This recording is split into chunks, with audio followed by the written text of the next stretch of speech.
Hola, bienvenidos a un nuevo episodio de personalbranding.pe.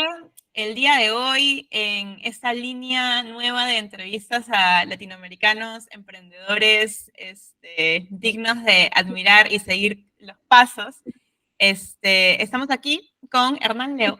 Hernán Leo es peruano, él es el fundador de Lima La Gris, marca de moda urbana que se fabrica en las cárceles de Perú y busca generar cambios en las personas privadas de la libertad, generando empleo y así buscar segundas oportunidades.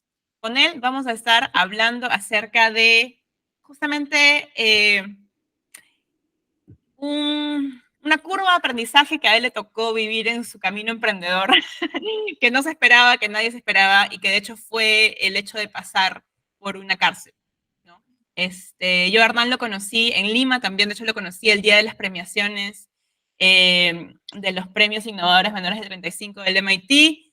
Y recuerdo mucho a Hernán porque después de que recibimos los premios y dimos cada uno nuestros pitches, o sea, pitchamos nuestras empresas, Hernán se me acercó y se presentó conmigo y me contó un poco de su historia. Luego yo conocí un poco más de su historia después de ese día y definitivamente me pareció súper interesante y que vale muchísimo la pena compartir esa experiencia y esos aprendizajes porque me parece que es un tema, justamente ya lo hemos estado hablando antes en Backstage, es un tema que tiene que ser más tocado, tiene que ser más visibilizado porque es una realidad latente en el país, lamentablemente, ¿no?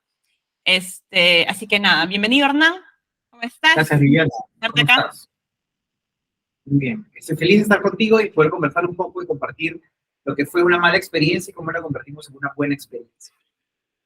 Un buen aprendizaje, ¿no? O sea, sigue siendo definitivamente una experiencia. Las experiencias son buenas o malas, pero de todas podemos tener un aprendizaje significativo y creo que en tu caso ha sido un aprendizaje muy significativo. Cuéntanos un poco acerca de tu background, o sea, cuéntanos un poco acerca de Lima La Gris y tu background y cómo llegaron a donde están ahora. Bueno, les comento un poco. Has empezado, digamos, por la parte final, que es que actualmente nosotros trabajamos con las cárceles de Perú, ¿no? Con mi marca, que es Lima La Gris, es una marca urbana, la pueden ver en internet, limalagris.com. Y nuestra marca fabrica actualmente en 4 cárceles. Pero ¿cómo así llegamos a fabricar o a abrir nuestros centros de producción dentro de las cárceles? ¿Y por qué apostar, digamos, por las cárceles, que viene a ser un sector en el cual la mayoría de personas preferiríamos no ayudar ni apoyar? Pues esto fue por una experiencia propia, la cual conoces, la pueden ver en nuestro Lima La Gris podcast. Ahí está más o menos resumido todo en el primer episodio, todo lo que pasó. La historia completa en el primer episodio, ¿eh? Gente, ahí ya lo vi, les recomiendo verlo. Gracias. Y bueno, eso fue porque yo terminé en prisión. Yo estuve en prisión 2 años, 8 meses. Pero volvemos al inicio. Y eso se lo comento porque normalmente uno pensaría que a prisión va, pues, un delincuente, la mayoría lo son, ¿no? Y una persona que nunca tuvo alguna oportunidad de crecimiento. En mi caso, yo sí los tuve. Solamente fue una mala decisión. Hay muchas personas que terminan recluidas también por una mala decisión. Yo estudié en el Recalde, en el colegio del grupo Ignacio Loyola, con Raúl Iscanseco. ¿Y por qué menciono esto? Porque desde niño, desde primero de primaria, nos empezaron a enfocar en el tema del emprendimiento y Junior Achievement. Entonces, siempre yo he sido una persona emprendedora, ¿no? Luego de que terminé el colegio, esto lo cuento para que más o menos conozcan mi personalidad, yo estudié 3 años, estuve 6 ciclos en la Pacífico, ¿ok? Pero no era lo mío mucho las matemáticas, ahí hay mates por todos lados, economía, macro, micro, entonces me dediqué al emprendimiento y abrí mi primera empresa, que era hacer fiestas de música electrónica, ¿no? Con unos amigos de la de Lima, otros de la UPC, los 5 hicimos nuestro primer emprendimiento. Luego de esto pasé a un segundo emprendimiento, que era poner unos triángulos publicitarios en los techos de los taxis, como hay en algunos países, hay en Nueva York, por ejemplo. Nosotros fundamos Publitaxi y me iba bastante bien, seguí avanzando, estuve 2 años en eso, hasta que ya no solamente ponía letreros en los taxis, sino también empezamos a poner carteles y paneles. ¿Y por qué cuento todo esto? Porque tiene relación. Cuando empecé a tener la empresa de carteles y paneles, me contrata con IRSA, que era un consorcio vial de varias empresas, que estaba Grañi Montero, JJ Camet, Odebrecht, y me contratan para poner paneles y carteles en la carretera interoceánica, que era la frontera de Perú y Brasil. Era una carretera que en ese momento no existía, recién la estaban haciendo. Entonces empecé a viajar por lugares muy inhóspitos del Perú.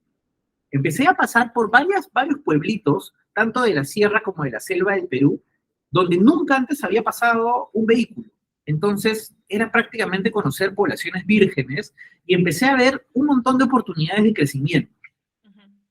Cuando luego de 2 años o casi 3 años termina la construcción de esta carretera, yo empiezo a pensar, porque yo viajaba mucho hacia esos sectores, oye, debería activar algún tipo de negocio bilateral entre Brasil y Perú si tenemos tan buena carretera.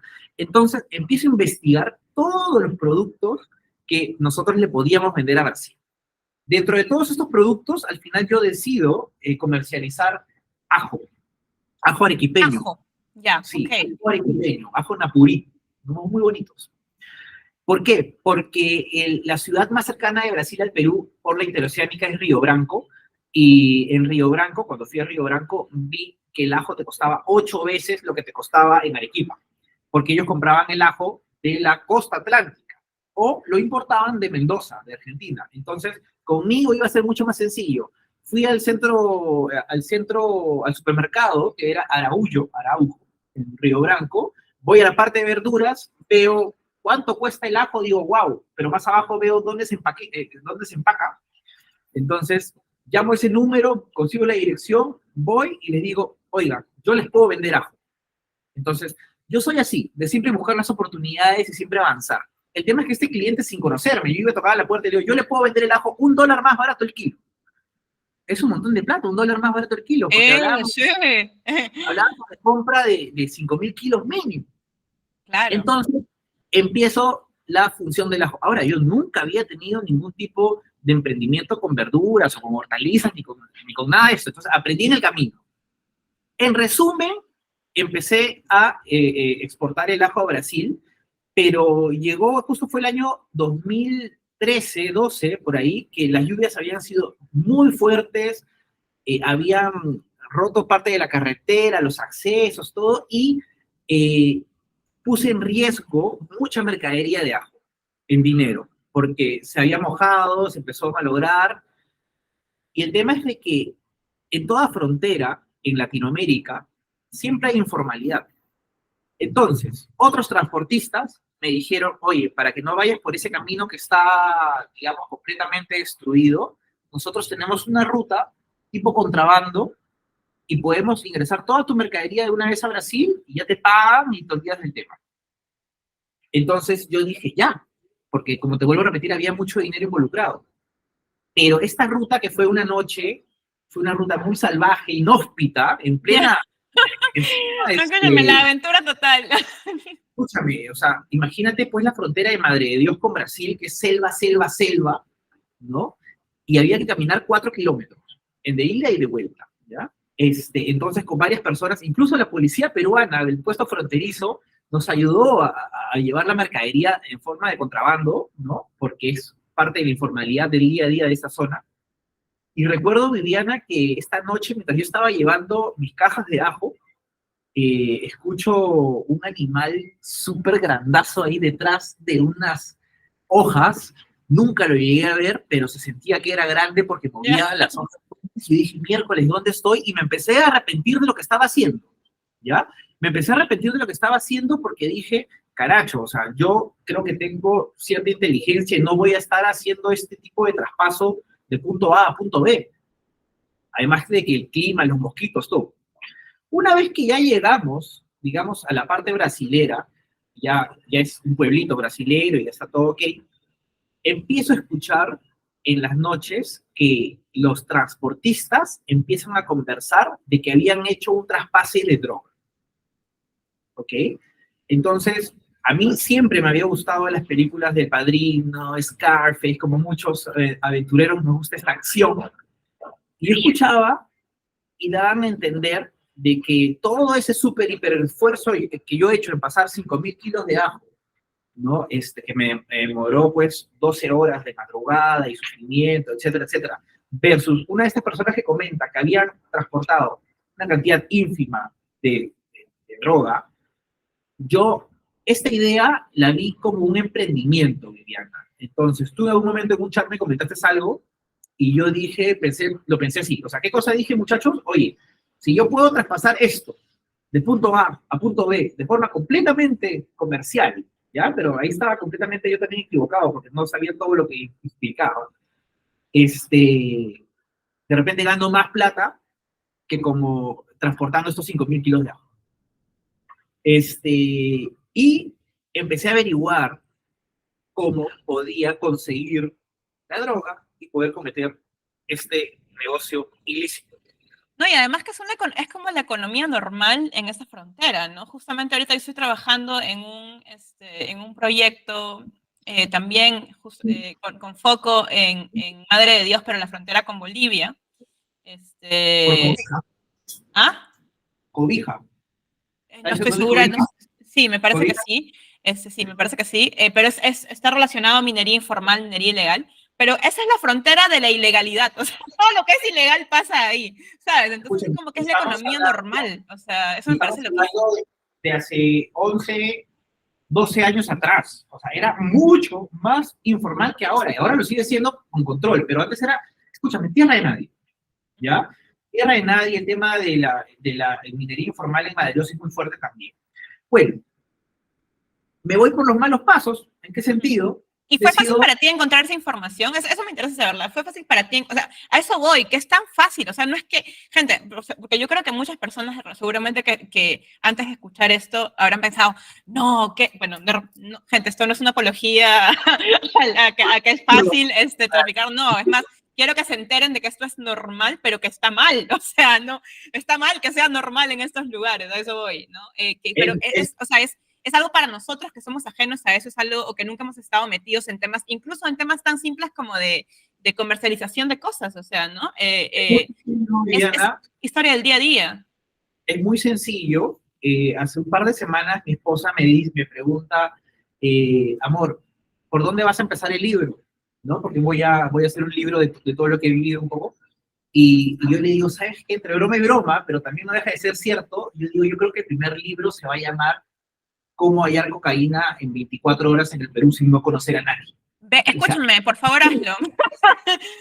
Porque esto tiene que ser visibilizado. O sea, como te digo, eso se estigmatiza desde Lima, ¿no? Desde Lima se estigmatiza, ay, no, que esto, que es criminales, gente. Esto en muchas regiones es el día a día. O sea, tú le puedes preguntar a cualquier persona, tu vecina, y es lo normal. O sea, es como, ¿está pésimo? Sí, está pésimo. Pero eso no es, o sea, bueno, tuve una reunión con uno de los jurados del evento que tú ganaste en el MIT hace un par de semanas y conversando un poco del tema, él me dijo, Hernán, lo mismo que tú acabas de decir, en Lima, a partir de Lima ya se trata de la gente de hacer la cieguita, ¿no? Pero en provincias, mucha gente ha armado sus grandes fortunas y grandes familias que luego han invertido en grandes rubros, ha salido del narcotráfico o de algún otro negocio ilegal, como no sé, la madera, los minerales, etcétera. claro.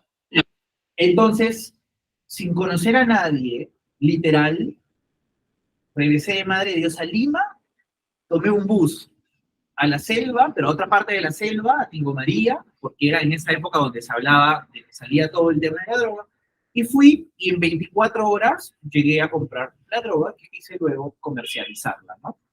Entonces, es muy Sin ningún sencillo. tipo de dificultad. O sea, easy. No sé si easy, pero no fue difícil Ya, tampoco. ok.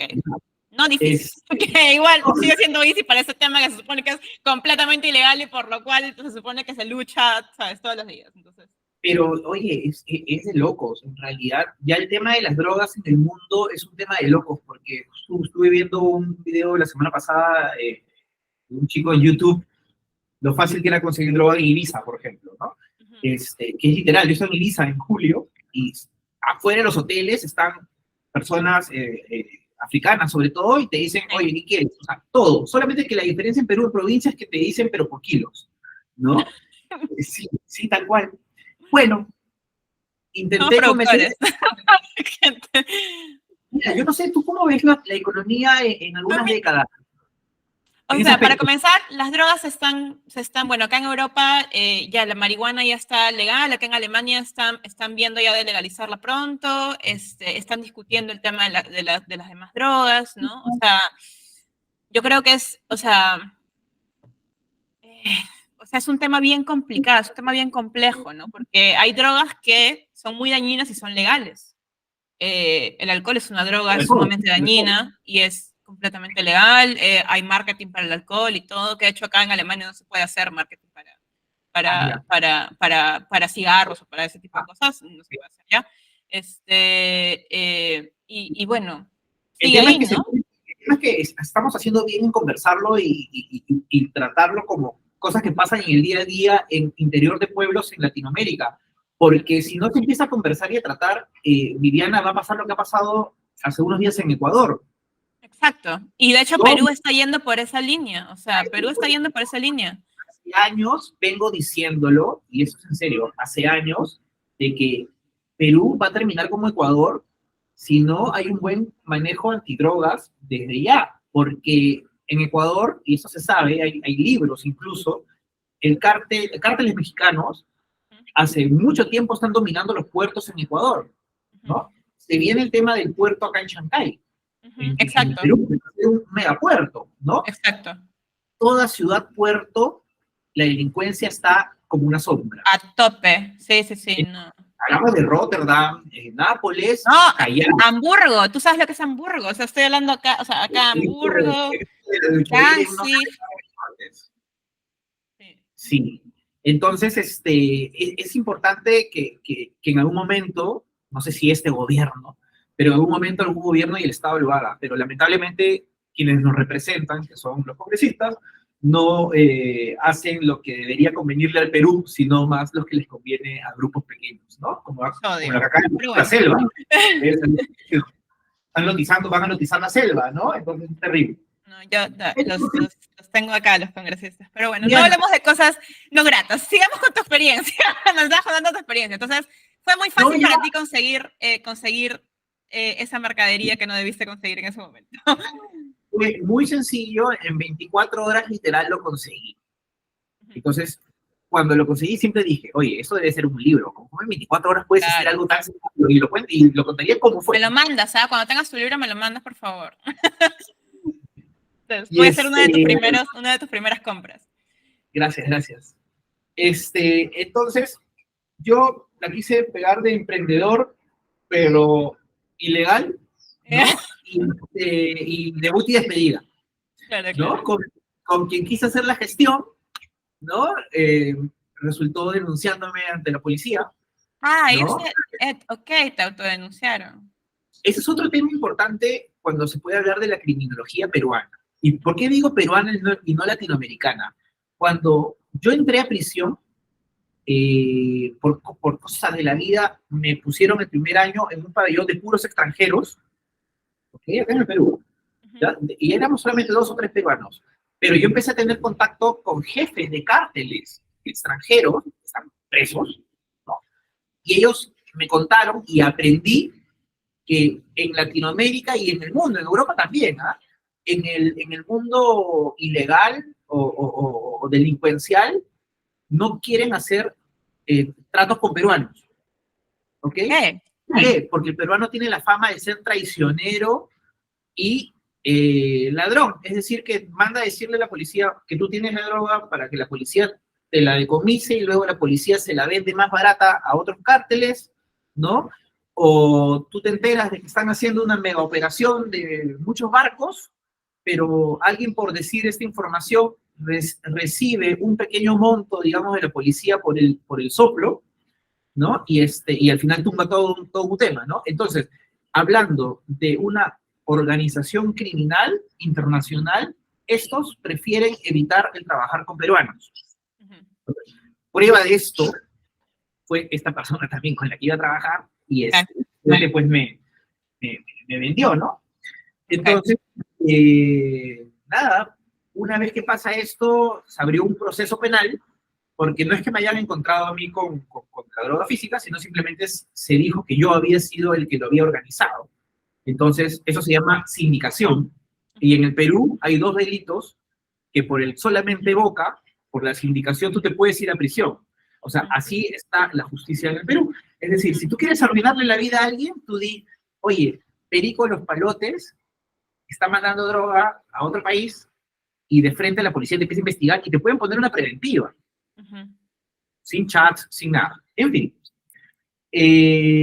cuando empieza este proceso penal, dentro de mi madurez también un poco y no aceptación que estaba llevando un proceso tan duro, ¿no? Yo seguí avanzando con mi vida, pero yo ya dije en ese momento también, no es lo mío, o sea, para eso no he sido criado, ni para eso he aprendido tantas cosas, entonces no quiero que piensen que soy un delincuente por esta acción que al final me terminó llevando a prisión. Entonces, ahí fue cuando en paralelo, como yo ya te comenté al inicio, yo siempre he sido emprendedor y dije, caray, o sea, estoy otra vez empezando de cero, ¿no? Ya lo del ajo con la lluvia, yo dije, nunca más vuelvo a hacer temas agrónomos con el clima y el fenómeno del niño que pasa en Perú a cada rato. Claro. Entonces dije, ¿qué hago? Y ahí fue cuando tuve la oportunidad de empezar de cero y empezar con Lima la Gris. Lima la Gris ya la inicié antes de mi reclusión. Ya, ok. Entonces, empecé con Lima la Gris en el 2014, hace 10 años. ¿Ok? Sabía que había el proceso en paralelo, pero el abogado con el que tenía, él ya me dijo, no, tan tranquilo, yo lo estoy solucionando, como siempre te mienten. Y seguí avanzando, y seguí creciendo, y en 4 años logré hacer que Lima la Gris, que pasó a ser de un emprendimiento en el cual yo mismo iba en el metro a entregarte la mercadería, o a tu casa, o a tu oficina, llegamos a tener una tienda en el Jockey Plaza en el 2018.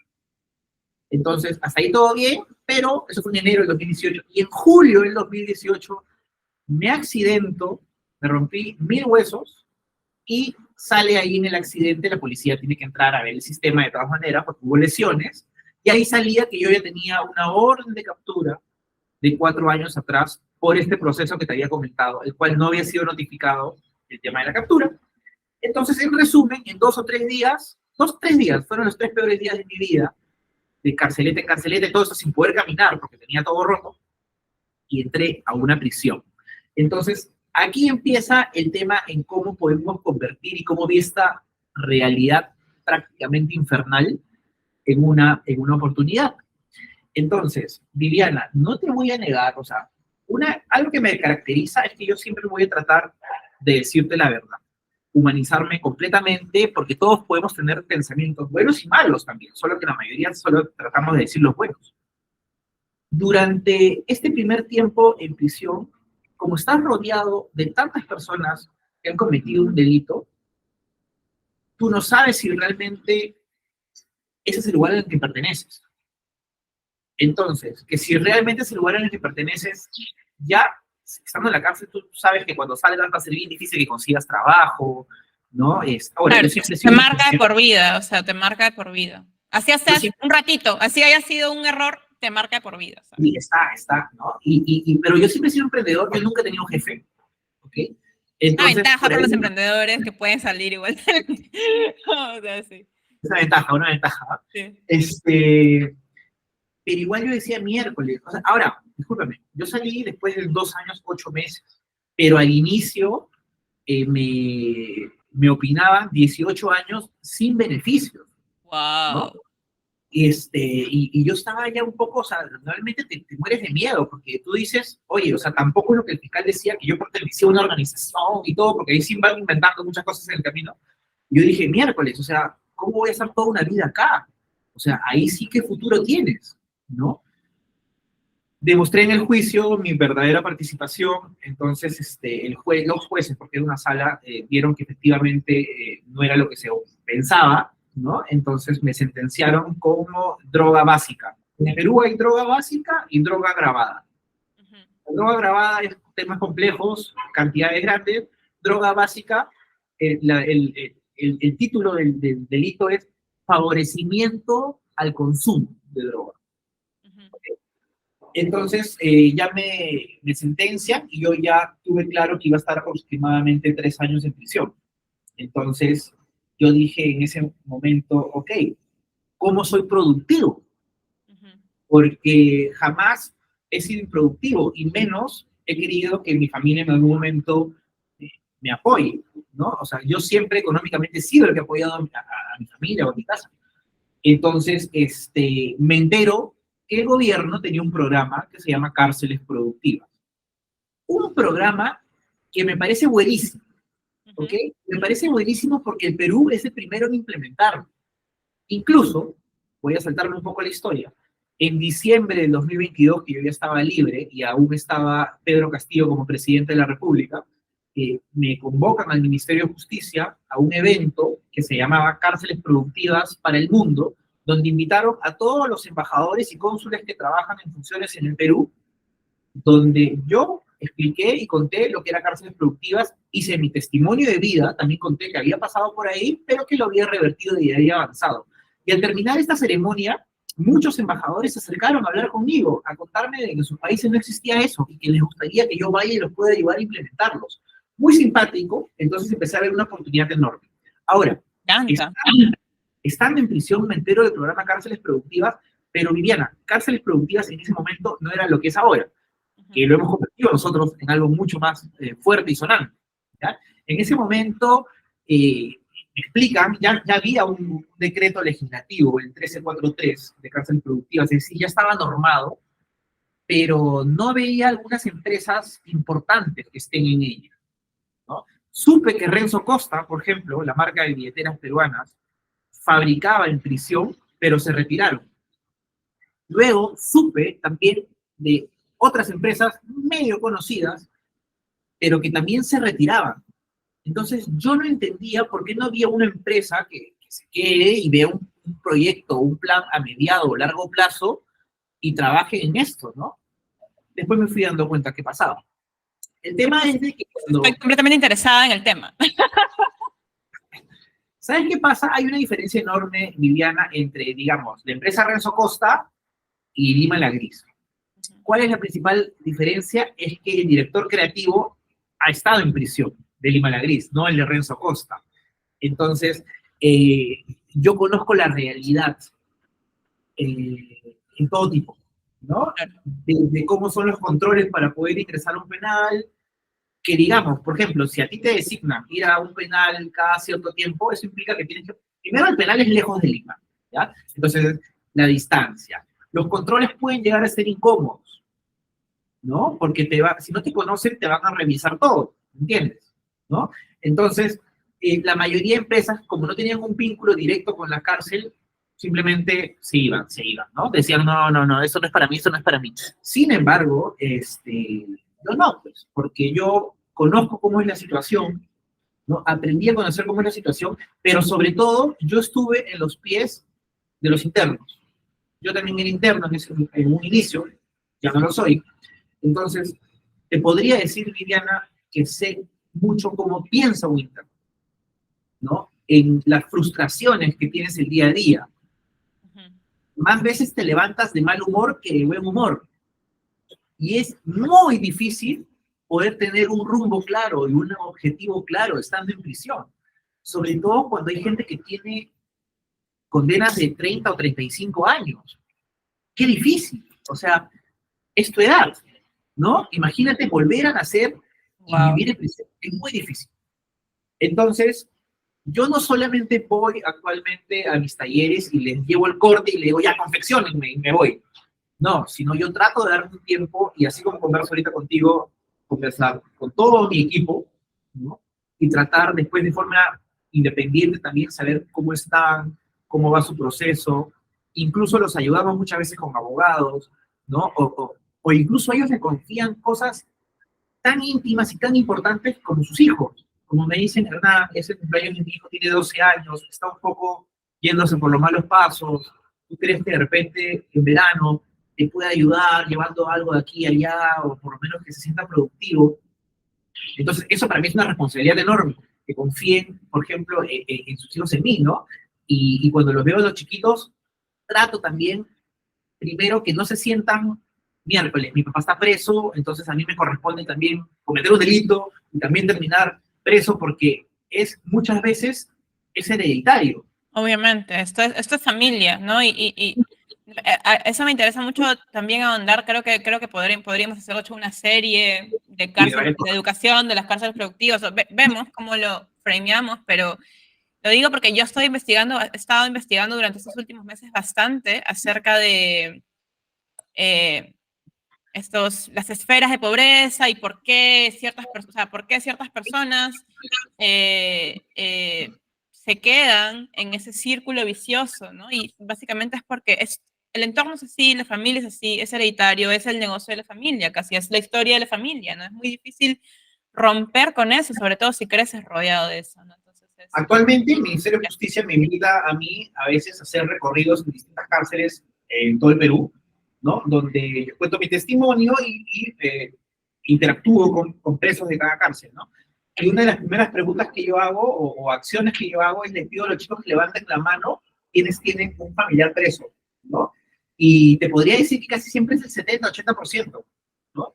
Entonces, definitivamente se tiene que romper esa cadena. Entonces, los internos que trabajan con nosotros, cuando a veces me dan como responsabilidad de los días a sus hijos, yo trato de hablarles bonito a sus hijos y que ellos vean que ese no es solamente el destino que tienes, sino que hay un montón de cosas más, ¿no? Pero bueno, Viviana, me entero del programa de cárceles productivas estando como interno y decido de a poquitos entrar, ¿no? Entonces, empezamos con 3 máquinas. En resumen, el día de Pero, hoy... Ya... sorry que te interrumpa. El programa de Cárceles Productivas, ¿qué era? ¿Un programa de financiamiento? ¿Un programa o sea, ¿en qué te apoyaba o cómo estaba frameado? Lo que busca Cárceles Productivas es cumplir la misión de la institución penitenciaria. El INPE, la institución penitenciaria, tiene como misión resocializar. Claro. ¿Qué significa esto? Que persona que entra a prisión se supone que cuando salga ya debe salir productivo, ¿ok? Y para tú volverte reinsertado a la sociedad, tienes 3 ramas. Una es el arte, hay un programa hermoso que se llama Orquestando, que es músicos de la cárcel. El otro es el deporte, que también ayuda muchísimo. Y la tercera rama es el trabajo. El trabajo es una herramienta, el empleo es una herramienta maravillosa, que los que tenemos libertad, de repente ya como la tenemos siempre con nosotros, no lo valoramos. Pero para los que no tienen libertad es muy importante. ¿Por qué? Porque se sienten útiles. ¿Okay? Sentirte útil en una prisión con los años que te esperan es básico. Y este decreto de cárceles productivas lo que hace es norma cómo una empresa privada puede abrir sus talleres productivos dentro de prisión y ahorrarse algunos costos, como por ejemplo talleres o espacios, ¿no? Y con esto la institución penitenciaria se asegura, ya que ellos no pueden solos, de alguna forma generar algún tipo de empleo hacia los presos, ¿no? Entonces, cárceles productivas lo que busca es volver productivas las cárceles y a los internos, ¿no? Entonces, yo me entero de esto y empiezo a leer las normas de qué cosa me era permitido y qué no en una prisión. Entonces, tener un taller de confección era permitido. Para mí, esto era un lujo. ¿Por qué? Porque venía un año prácticamente, mi marca había parado, habíamos tenido que despedir personas porque yo, que era creativo, yo que era todo, estaba ya privado de la libertad en una prisión donde no hay celulares, donde no hay internet, todas mis comunicaciones eran vía teléfono público. Y luego de un año me entero de este programa y para mí yo dije, esta es mi oportunidad para yo poder volver a tocar mis telas. Quería tocar las telas que los clientes luego iban a ver en la tienda. Quería poder revisar bien la postura y que esté todo ok. Entonces, yo, una especie también de simbolismo, el simplemente hecho que yo pueda tocar las prendas o cortar un hilito de una de estas y que esta vaya ya a mi tienda a venderse, para mí era volver a conectarme físicamente, de alguna forma, con mi marca. Fuimos creciendo, ya no éramos 3, éramos 8, éramos 12, nos daban un espacio más grande porque las autoridades de penal se dieron cuenta que yo realmente trabajaba con los presos de otra forma. Yo era preso en ese momento.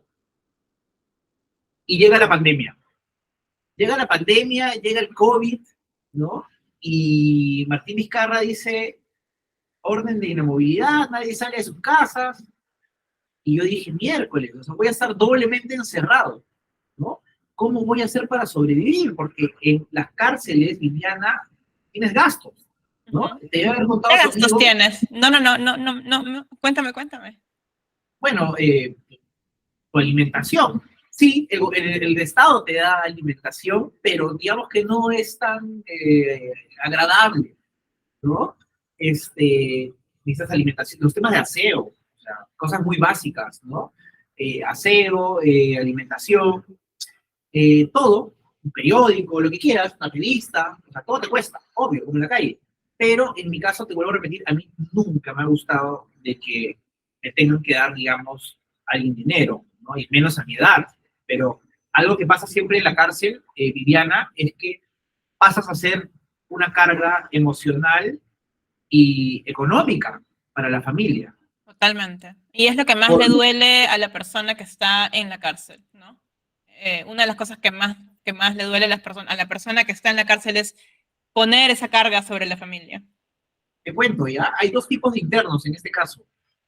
Los que acabas de mencionar, que les duele darle esta responsabilidad a los hijos, a la madre, a la familia, pero hay también, porque es lamentable, estás en una cárcel, hay los que se aprovechan de eso, ¿no? Oh, Y escúchame, terrible. A veces llaman por teléfono público y tú ya vas, o sea, mira, en el mundo libre uno puede guardar poses, pero cuando tú convives con privados de la libertad, en 2, 3 meses tú ya sabes cómo es la persona realmente. Vas a saber a qué hora se despierta, qué vicios tiene, qué mañas tiene. Entonces, había gente, oye, que llamaba por teléfono y escuchabas que decían, mamá, me he roto el dedo haciendo ejercicio, me he roto el brazo haciendo ejercicio, jugando fútbol, por favor, transfiéreme 200, 300 soles, que es lo que me van a cobrar para no sé qué. Pero al final, la familia le da la plata y lo ves al chico, pues, enfiestado, ¿no? okay. Entonces, Dentro de la cárcel. Empiezado dentro de la cárcel. Ok. sí, sí, no creo que en toda Latinoamérica, salvo las cárceles de máxima seguridad, que hay algunas, en verdad es muy común que adentro, una vez que entras ya a la puerta final del pabellón, es tierra de nadie, ¿no? Entonces, si tú quieres hacer tu fiestita ahí en esa esquina, puedes hacerlo, ¿no? Es un poco complicado. Y bueno, con el programa de cárceles productivas ya éramos 12, llegó la pandemia. Recuerdo que le pagué a mi personal y les dije, chicos, guarden este dinero porque no sé cuándo va a volver a haber trabajo. Y es muy importante que lo guarden. Pero como yo tengo la cabecita que siempre estoy tratando de ver soluciones y oportunidades al tema de emprendimiento, yo dije, no me puedo quedar. Ah, para esto suspendieron suspendieron todo el trabajo en las cárceles también, ¿no? Entonces tenías que estar guardado ya en un pabellón. El área de productiva es distinta de un pabellón, ¿ya? El área productiva salen solo los que trabajan y el pabellón están todos. Entonces, hay mucho hacinamiento, mucho hacinamiento. Entonces, lo peor que puedes pedir tú como preso es que te manden a pabellón, porque donde tú estás, lo poco que veo en el escritorio o acá, podrías ver a 30 personas juntas en un espacio así chico. Entonces es Wow. rozarte con la gente, es incómodo. La bulla, gritan todos, es un caos. Entonces, estuvimos 2 días en pabellón y se me ocurrió una idea. Pedí una reunión con el director y le dije, señor director, Gamarra está cerrado, que es el emporio textil peruano, ¿no? Todos los talleres de confección están cerrados. Le propongo algo. Tengo un montón, tengo miles de retazos de las producciones pasadas. Tengo máquinas y tengo gente que puede usar las máquinas. Permítame salir con un grupo reducido de chicos para poder hacer mascarillas y se las dono yo a todos los presos. Eran 3.500 presos. ¿Ya? Le dono 3.500 mascarillas a los presos y además le hago las mascarillas a todos los agentes penitenciarios. ¿Por qué? Porque estamos hablando de los primeros días de la pandemia en el Perú. Si en algún momento el gobierno pensaba ayudar a una cárcel, yo me imagino que era el último escalón. De todas Primero maneras, o sea, eh, están las personas de tercera edad, los hospitales, las clínicas, etcétera, pero al último van a ir los presos, ¿no? Y yo estaba ahí encerrado, no sabíamos en qué momento iba a llegar el COVID adentro de prisión, no sabíamos cómo era tampoco. Y el primer muerto de COVID a nivel nacional fue en una cárcel, ¿ya? Y fue en la cárcel donde yo estaba. Y el primer muerto de COVID era el señor que vivía conmigo en mi celda, ¿ya? wow. Entonces, el temor era un poco fuerte, no sabíamos cómo iba a terminar esto, ¿no? Pero yo empiezo a donar las mascarillas y y el director sacó un documento y él firmó, él puso su pecho. Eso fue muy bueno porque él permitió que pudiéramos hacer esas mascarillas. Estaba prohibido trabajar, te vuelvo a repetir, en pandemia. Nos dejaron hacerlas y a cambio yo le dije, mira, a cambio no voy a hacer solo las 3.500, ¿no? Aparte voy a hacer también un lote que es para mi marca, para Lima La Gris, para que mi esposa pueda moverlos en las redes afuera y sigamos trabajando. Me lo autorizó. Y empezamos a avanzar y la prensa se enteró de nosotros. ¿Cómo así? Todas las cárceles se empezaron a amotinar a nivel nacional debido al COVID, menos la que yo estaba, el Callao. ¿Por qué? Porque yo había hablado, cada pabellón tiene un delegado, que es un interno jefe, llamémoslo así, ¿no? Que hay que tenerle mucho respeto, ¿ah? Porque dentro de una cárcel también hay mucha disciplina, Viviana, eso es algo que no se sabe de mucho, ¿no? Y hablo con ellos y yo les digo, oye, todas las cárceles se están amotinando, no le causemos un nuevo dolor de cabeza a nuestros familiares, sino organicémonos y trabajemos. Y empezamos a hacer mascarillas para todas las cárceles. Empezamos a donar mascarillas a las cárceles de provincias, a las cárceles de Lima, y ya no solamente empecé a hacer mascarillas, sino le empecé a hacer los trajes COVID a la guardia penitenciaria. Entonces, Cuarto Poder hace un reportaje sobre los motines en las cárceles, pero aparte, en el siguiente bloque, hace una nota sobre este penal en el Callao, donde estaba yo, y cómo nosotros nos habíamos organizado de una forma distinta. Es decir, el penal del Callao no tomó al COVID como una oportunidad para que todos los liberen, que era lo que querían en las otras cárceles, sino en este caso demostramos que organizados podíamos cuidarnos para que haya menos cantidad de infectados. A raíz de este reportaje, Viviana, en el cual yo salgo con mascarilla y con mi traje anti-COVID porque aún yo no hacía público que estaba en la cárcel, eso es algo muy importante también porque todos cuando hemos pasado por la cárcel, es más, me pasa mucho que están saliendo, no quieren comentarle a nadie que han estado ahí. Entonces, ni mis amigos sabían la situación, solamente mi familia. Y una vez que yo salgo así con la mascarilla y con el traje anti-COVID en Cuarto Poder y hablo, al día siguiente el periodista se contacta con mi asistenta en la calle, en La Libertad, y le dice, quiero hacerle una nota a este chico porque lo he visto un interno atípico, distinto, y me gustaría hacer una nota para Somos del Comercio. Entonces yo dije, miércoles, Somos del Comercio, lo va a ver todo el mundo. Claro, tú querías pasar piola, si te iban a poner en Somos. Imagínate. Llamo a mi esposa, le digo que en ese momento era mi novia, y le digo, amor, me quieren hacer un reportaje solo para Somos. ¿Qué? No, que mi familia, no, nadie puede saber. No sabía, la familia de tu novia no sabía que estabas en la que, Dios mío. Drama. Viviana, lo que pasa es que en ese momento tú sientes que más humillado no puedes estar. Okay. Es la humillación al máximo, ¿no? Tontamente, ahora digo, era un tonto, ¿no? Pero todo es perfecto también, ¿eh? En los tiempos. Entonces, a las 2-3 semanas, el periodista vuelve a insistir, le vuelvo a contar a mi novia me vuelve a decir, no, mi mamá, mi hermana, no sé qué. Okay. Oye, pasan unos días y me llama el director del penal y me dice, Leo, pinta bonito tu taller, ¿ya? Porque van a venir en 2 días los del comercio a hacerte una nota. Ya saben, el del comercio ya directamente fue al INPE. Y ahí ya no puedes decir que no. ¿No? Viviana, la noche anterior yo no pude dormir, claro, de lo ansioso que estaba. Llega este reportaje, salió, se publica, página central de Somos, ¿no? Crear desde el encierro era el titular, y donde se cuenta de que yo ya tenía Lima La Gris, que sí cometí un delito relacionado a drogas, pero que a pesar de eso, trato en la pandemia de salir adelante mediante los trajes anti-COVID y las mascarillas para los presos. A raíz de este reportaje en Somos del Comercio, en los siguientes 8 meses, debo haber dado unas, no sé, 40, 50 entrevistas. Qué chévere. O sea, fue una oportunidad para ti, qué chévere. O sea, de verdad, qué buen timing, ¿no? Tal cual se lo dices. Caso, porque primero no habían talleres funcionando en Lima. Entonces, nosotros podíamos abastecer de mascarillas a un montón de empresas. Ya empezaron a haber empresas que querían hacer sus mascarillas personalizadas, etcétera, ¿no? Entonces empezamos a avanzar, avanzar, avanzar. Tomé esto como una súper oportunidad. Salimos en 40, 50 medios, desde Reuters, American Press, no, Associated Press, Ruptly, de Rusia, ¿no? En fin, N cantidad de medios. Y fue la ministra de Justicia en ese entonces a conocerme a prisión.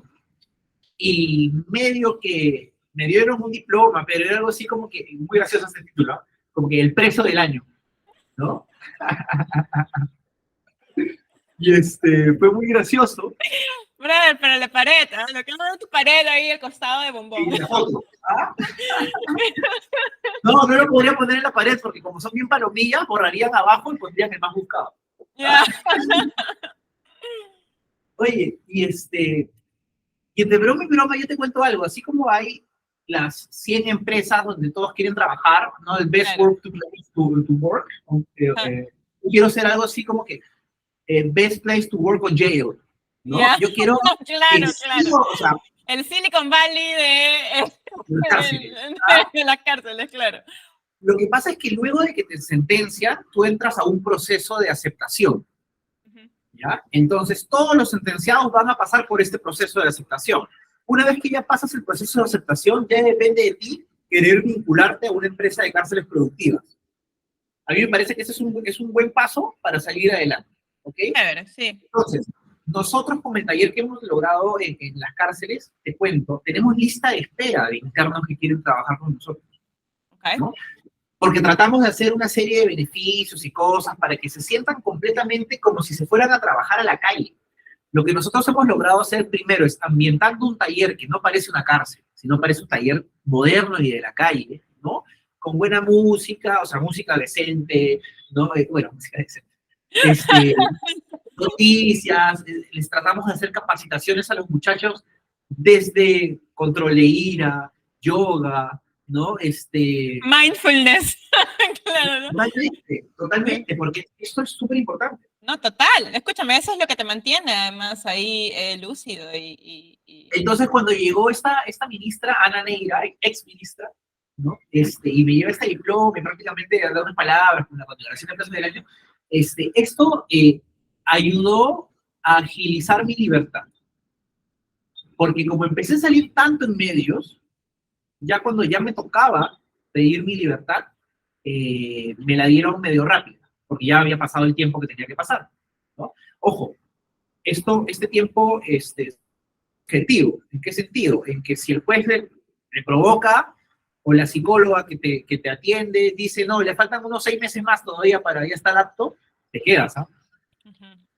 Y avanzamos y creamos esto, salí, obtuve mi libertad, y eso es muy importante, díganlo. Cuando yo obtuve mi libertad, hubo apuestas dentro del taller de que yo ya no iba a regresar. ¿Y por qué te lo digo? De tu misma gente, tu misma gente, tus trabajadores. Ajá. Sí, porque yo te diría que el 99.99% de personas que han estado privadas de la libertad no quieren volver a regresar a la prisión, ni como visita. Es más, hay un dicho popular canero que es que cuando tú te vas, no puedes voltear a ver la puerta, ¿no? Es una especie de cábala. Porque si ves la puerta vas a regresar. Ok. ¿No? Pasaron 2, 3 semanas, yo ya quería regresar porque tengo mi taller adentro, pero la misma institución penitenciaria no me quería dejar entrar. ¿Por qué? Porque también judicialmente o legalmente una persona que ha recuperado su libertad no puede pisar un penal 6 meses. Ok. ¿Ya? No se puede.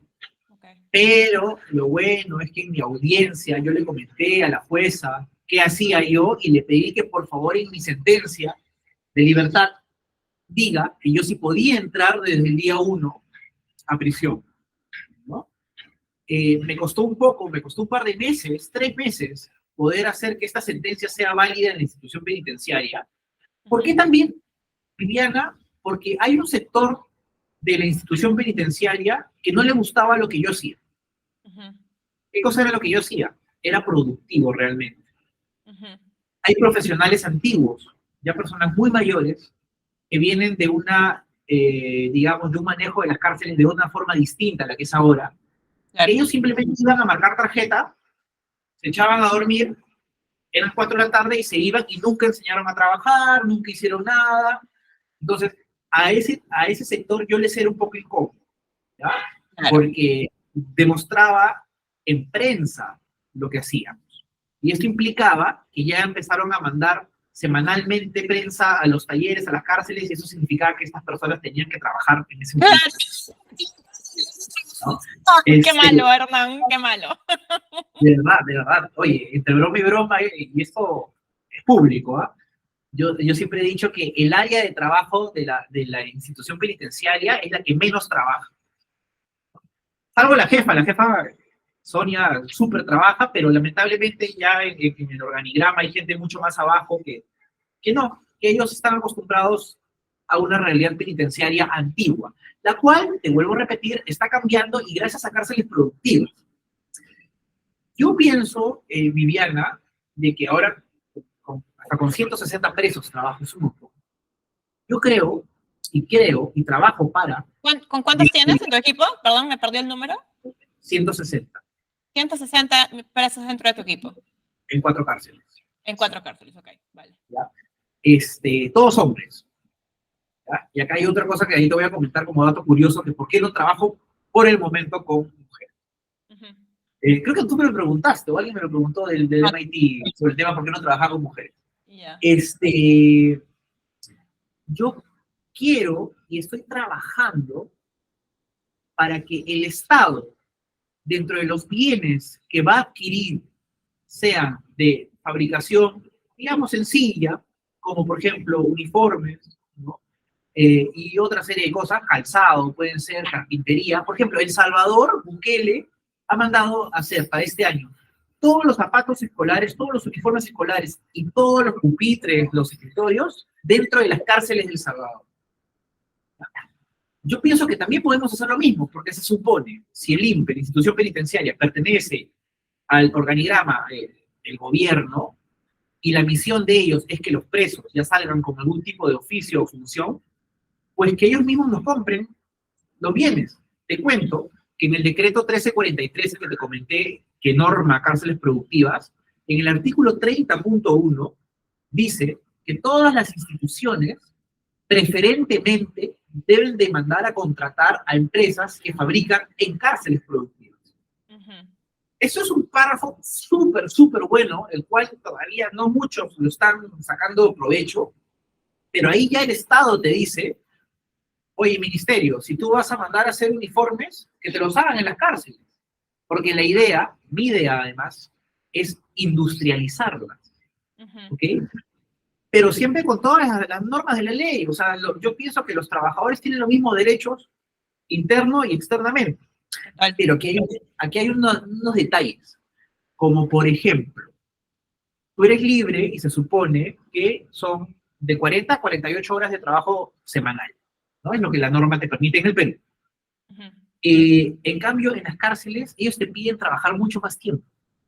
Y esto incluye domingos y feriados. ¿Ok? Ellos prefieren estar trabajando de 7 de la mañana a 7 de la noche, o si pueden, porque hay mucha demanda, ellos no tienen problemas en trabajar de 7 de la mañana a 12 de la noche. Y varias veces me han preguntado, oye, pero no se cansan, no sienten que es explotación, ¿no? Y yo les cuento y les digo que no. ¿Por qué? Porque es un lujo poder salir a trabajar en una cárcel, Viviana. Primero porque el tema del hacinamiento en el pabellón que te he contado. Tú no tienes idea cómo vienen los internos y me dicen, Hernán, por favor, sácame a trabajar todos los días. Porque es un infierno. En cambio, en el taller, como te conté, se siente mucho más cómodo. Muy aparte de poder salir del pabellón, ellos trabajan al destajo. ¿Qué significa? Que mientras más prendas hagan en un día, más dinero ganan. No es que ganen un básico o un sueldo, ¿no? Sino es por destajo. Entonces ya depende de qué tan productivo eres tú para poder ganar más dinero. Y hay muchas historias, hay muchos casos de internos que trabajan con nosotros, que con el dinero que ganan trabajando con nosotros, pagan hasta el colegio y la universidad de los hijos. Desde adentro. Qué loco, eso me parece increíble. Sí, Escúchame, yo tengo una pregunta ahí respecto al sueldo, porque yo no recuerdo, no estoy muy informada del tema, recuerdo haber leído hace algunos años, no recuerdo dónde, que una persona en la cárcel no podía ganar lo mismo que una persona afuera, o sea, que el talento, digamos, no, o sea, el pago no es lo mismo, no es igual. ¿Eso es así o tú puedes darle un sueldo estándar, normal, en tu categoría y en tu sector a alguien que está trabajando bueno, desde dentro de una prisión? al vivir en una economía de libre mercado, al final el empresario pone sus tarifas, Ah, ok, o ¿no? sea, no es una regla, es el empresario quien Es completamente depende del empresario, vale, vale, ¿ya? vale. En mi caso, como yo he sido interno y yo pagaba a los internos siendo interno, ¿no? Jamás podría haber un tema de explotación, Claro, sino yo soy súper consciente de que el claro. trabajo que hacen en la cárcel es exactamente igual al trabajo que hacen El mismo afuera. trabajo, o sea, es el mismo trabajo, ¿Ya? el mismo trabajo, no tiene Entonces, ningún... lo que una característica de nuestra empresa, por eso te cuento que tenemos lista de espera, ¿ya? Es de que nosotros pagamos tal cual o más que Gamarra, ¿ya? Porque los precios están estandarizados, o sea, el que sabe confección sabe que en Gamarra esto te va a costar tanto, tanto, tanto, ¿no? Entonces, los internos también, porque muchos terminaron ahora como internos, pero trabajaban en Gamarra o trabajaban en algo textil y saben más o menos cuánto es lo que se paga por una chompa, por una casaca. Entonces, nosotros mantenemos esos precios o pagamos a veces un par de soles más por cada prenda. Entonces, los muchachos se sienten muy motivados, ¿no? Eso es muy importante. Y algo que aún no está normado, pero lo voy a hacer en algún momento pronto, espero, de mi vida, es ver el tema también de los beneficios sociales, pues, ¿no? De los trabajadores, como por ejemplo una jubilación, ¿no? Ujú.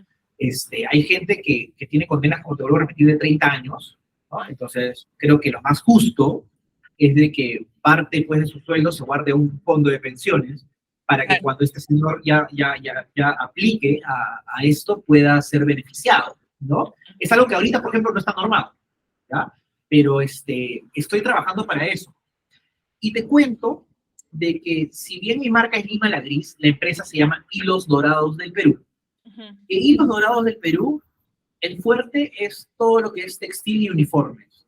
Lima Ujú. la Gris es nuestro rostro visible, nuestro rostro urbano, pero nosotros, por ejemplo, le hemos fabricado los uniformes a Serenajo del Distrito de la Victoria, ¿no? Ujú. Completamente, fueron 9.000 prendas en 20 días, eso fue una locura, Liliana. Ya. 9.000 prendas en 20 días es una locura, ¿ya? Ahí tuve que organizarme con varias cárceles en provincia y en Lima. Hubo un horario excepcional de trabajo de 6 de la mañana a 12 de la noche, de lunes a domingo. Y fue como un experimento social también, ¿ah? Un experimento social penitenciario. Porque ahí te podías dar cuenta realmente cuánto puede resistir una persona a trabajar, porque ya empezaba a ponerse de mal humor, Ujú. ¿no? Pero siempre es voluntario, ¿ah? Por si Ujú. acaso. No es que algo sea, no, tú tienes que hacerme esto, si no, no te vas. No, no es así, ¿no? Ya. Así que fuimos avanzando y ahora te cuento que, muy aparte de la empresa Hilos Dorados, ahora en enero ya está en proceso de constitución. Vamos a tener nuestra fundación. No es una fundación, es una asociación. Tiene los mismos beneficios, que es la Fundación Segundas Oportunidades. Ujú. Con esta Fundación de Segundas Oportunidades, que ya estamos en pleno proceso de constitución, nosotros lo que queremos es eh, incluir a personas que han estado privadas de la libertad que puedan conseguir trabajo. Ujú. Porque no consigue, ninguno consigue, porque el primer requisito que piden en el Perú, en la Ahí mayoría de tenemos que empresas, desarrollar habilidades de emprendimiento, más también, que, yo creo que sí, sí, sí, creo que va por ahí. también, Ujú. ¿no? Pero, por ejemplo, no sé, pueden ser recicladores, fiscalizadores, muchas funciones. Entonces ya estamos en el proceso de constitución de esta fundación para avanzar y sobre todo porque nosotros con segundas oportunidades hemos visto esta oportunidad en esta gente. Todos en algún momento, ahorita hay casi 100.000 presos en el Perú, 97.000, pongamos que son 100.000. Escúchame, van a salir tarde o temprano, van a salir tarde o temprano. Sí te digo que hay un 30% de estos que son reincidentes, tienen más de dos condenas, o más de dos ingresos, perdón, y es bien complicado trabajar con ellos. Sí te podría decir que de ese 30% debe haber un porcentaje menor que sí ya se dé cuenta de que no, pues ya 2 veces o más ya es el colmo. Pero nosotros nos queremos enfocar en ese 70% de privados de la libertad que son primerizos, ¿no? Que la mayoría, como te vuelvo a decir, como al inicio hablamos, lo hicieron por falta de oportunidades, desesperación económica, porque pensaron que no tenían otra forma de hacer el dinero, ¿no? Hay delitos muy tristes como la prostitución o ser burrier, que son, por ejemplo, 2 delitos que eran por el límite ya de desesperación económica, que sí o sí necesitas hacer algo para poder tener un impulso económico, ¿no? Entonces, nosotros tratamos de trabajar en esto, estamos avanzando muy bien. Te cuento ahora que en marzo de este año vamos a abrir nuestro primer taller en una cárcel en Bolivia, en Santa Cruz. Ay, súper chévere. Y es súper chévere, pero al mismo tiempo también emocionante y riesgoso. ¿Por qué? Porque eso no existe en Bolivia. En Bolivia aún los presos controlan las cárceles. Como pasa en Ecuador, como pasa en Brasil, como pasa en Argentina. No sé si habrás visto esta serie que hay en Netflix, de las cárceles argentinas, se me fue el nombre, pero es tal cual la realidad penitenciaria. Entonces, lo que yo busco es, también porque, ojo, hay el delincuente que se puede sentir amenazado en que si empezamos a trabajar mucho en las cárceles, y él no va a sentir esa libertad que ya tiene, ¿no? El tema es comunicarse también con estas personas y comentarles que, bueno, si no quieres hacer nada, no hagas, a tu ambiente, ¿no? Pero la gente que sí quiere salir adelante, a pesar de ese enorme bache que es perder la libertad, sí puede decir que lo quiere. Y ahí entramos nosotros.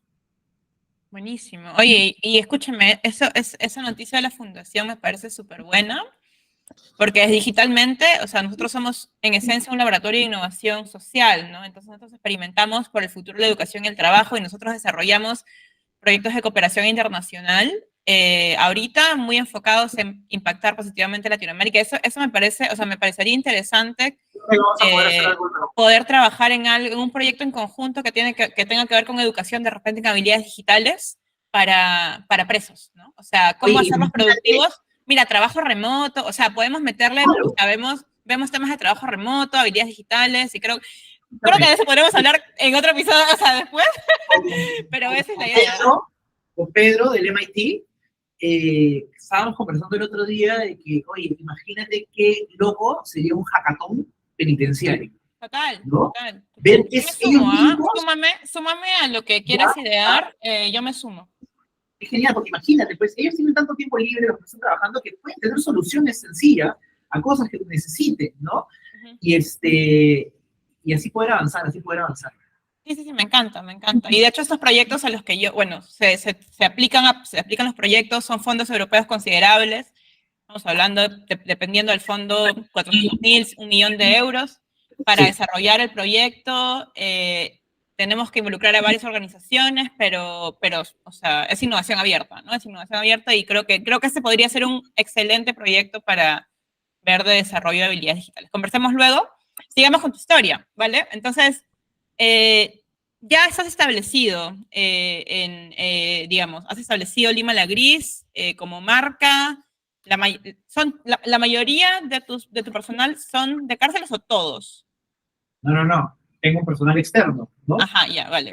Externamente somos un equipo de 7 personas. Vale. ¿Okay? Trabajamos a tiempo completo con Lima La Gris y Los Dorados. E internos son 160. Vale. Y ahora, digamos, estás abriendo en Bolivia. ¿Cuáles son los planes? O sea, ¿qué viene después? Ya tenemos tienda en Bolivia, 10 de marzo del 2023. ¿Ok? Estamos en Santa Cruz, hermosa ciudad. Vamos a abrir este marzo, justo por cumplir el año, vamos a abrir ya el tema del primer piloto del taller allá. Vamos a empezar exactamente igual que empezamos en el Perú, con 3, 4 máquinas, para ir viendo cómo va funcionando el tema, ¿ya? Pero adicional a ello, la semana pasada ya hemos llegado a un acuerdo para empezar a abrir Lima La Gris Chile, ¿ok? Vamos a empezar a vender en Santiago a partir de febrero, ¿ya? O sea, ahorita, y mi idea, Viviana, es poder replicar este modelo de negocio en donde se pueda, ¿ok? En donde se pueda. Porque además de ser un negocio, ya no hablamos de la fundación, sino de la empresa, ¿no? Además de ser un negocio, ayudamos realmente, Viviana, a que podamos ser, aunque sea de a poquitos, una sociedad mejor. Total. Además, yo creo que, escúchame, se le presta tan poca atención a estas personas que están en la base de la pirámide, cuando realmente ahí es donde deberían poner el foco, porque todo, si la sociedad tiene bases débiles, todo es más fácil de, ¿sabes? De estar Bueno, tambaleándose, ¿sabes? E inestable. Entonces yo creo que definitivamente se comienza por, o sea, tenemos que ir a la raíz, ¿no? La raíz radica en las personas que no tienen oportunidades y tienen o piensan que no tienen oportunidades o sienten que no tienen oportunidades por algo de motivos y es cambiar ese mindset para que desde ahí, ¿sabes? Lo que me parece impactante de esto es que además tú cambias a una persona, pero no cambias a una persona, esa persona va a cambiar, esa persona va a ser, ¿sabes? Generador de cambio en su comunidad y todos están interrelacionados en la familia, en la comunidad, o sea, es una cosa que tiene muchísimo impacto, que va más allá de la persona.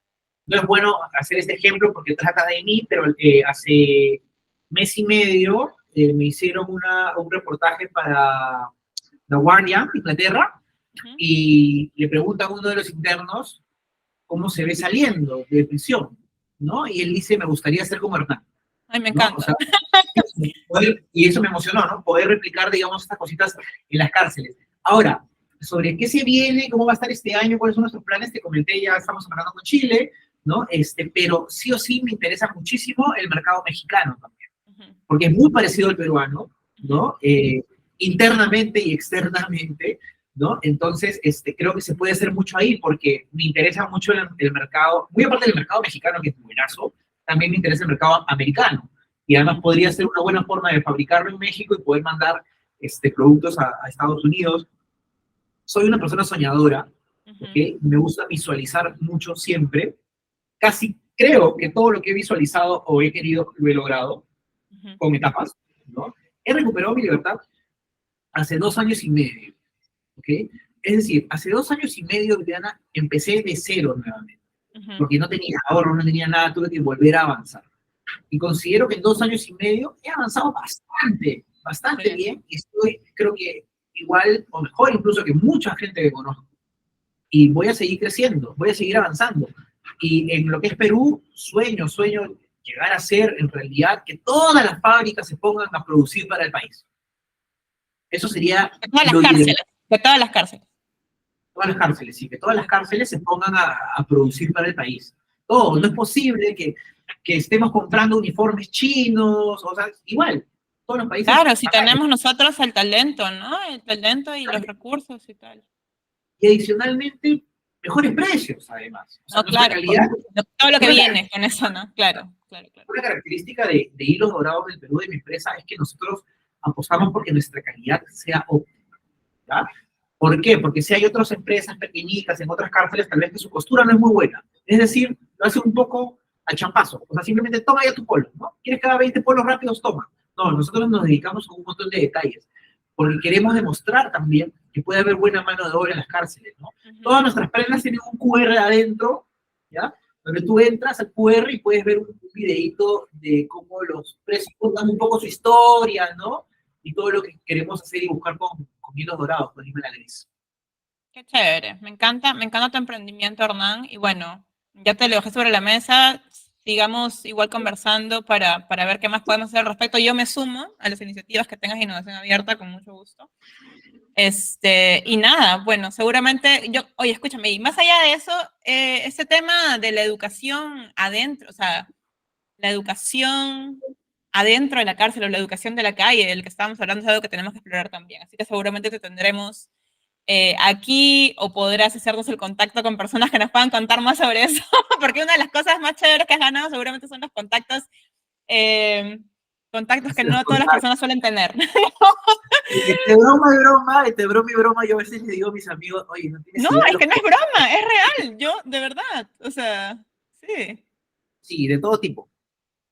Y yo creo que son útiles. Yo hablaba con un amigo la otra vez, y yo creo que, a ver, vamos a hablar completamente de forma honesta acá, ¿no? O sea, en un país como Perú, Latinoamérica es completamente, de hecho, hasta podría ser positivo tener ese tipo de contactos porque, ¿sabes? Hay mucho peligro, hay muchas cosas alrededor y estas personas son muchas veces las que pueden ser quienes te protejan y quienes, ¿sabes? O sea, Sí. Es muy cierto, es muy cierto, es muy cierto, muy cierto.